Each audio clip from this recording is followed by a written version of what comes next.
Bienvenue dans la galerie d'exposition de Pierre-Vive pour vous présenter l'adaptation de l'exposition en partenariat avec le Musée de l'Homme « Je mange, donc je suis ». C'est une exposition, un parcours que nous avons conçu au Musée de l'Homme, entité du Muséum national d'histoire naturelle. Et nous sommes très heureux de voir cette exposition poursuivre sa vie à Montpellier, donc à Pierre-Vive. Nous vous proposons de découvrir l'exposition de façon numérique et digitale via les réseaux sociaux et les sites internet du département de l'Hérault et de Pierre-Vive.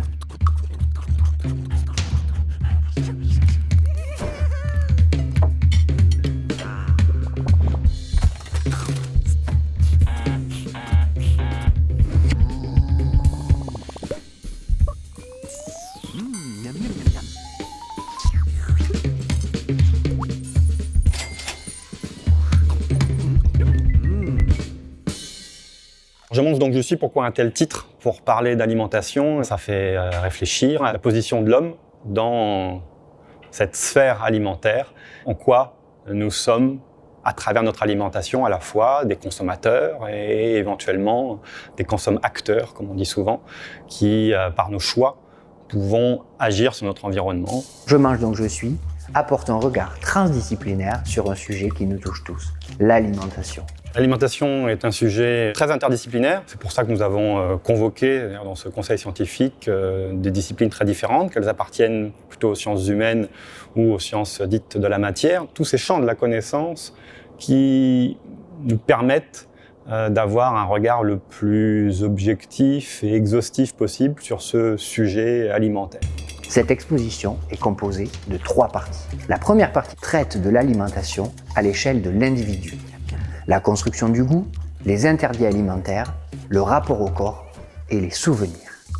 On parle du goût, on parle de physiologie, on parle de nos ancêtres qui étaient des chasseurs, cueilleurs, mais aussi pêcheurs. Parce que dans les multiples objets qui vont être exposés, il y a notamment des harpons qui datent du début du néolithique, et puis une parure aussi du paléolithique, une parure faite de coquillages qui montrait qu'il y avait aussi une alimentation littorale de coquillages. Bref, tout ce qui fait vraiment notre lien charnel finalement avec la nourriture. La deuxième partie de l'exposition aborde l'alimentation d'un point de vue sociétal et collectif, à travers les cultures culinaires du monde, la gastrodiplomatie ou encore les arts de la table.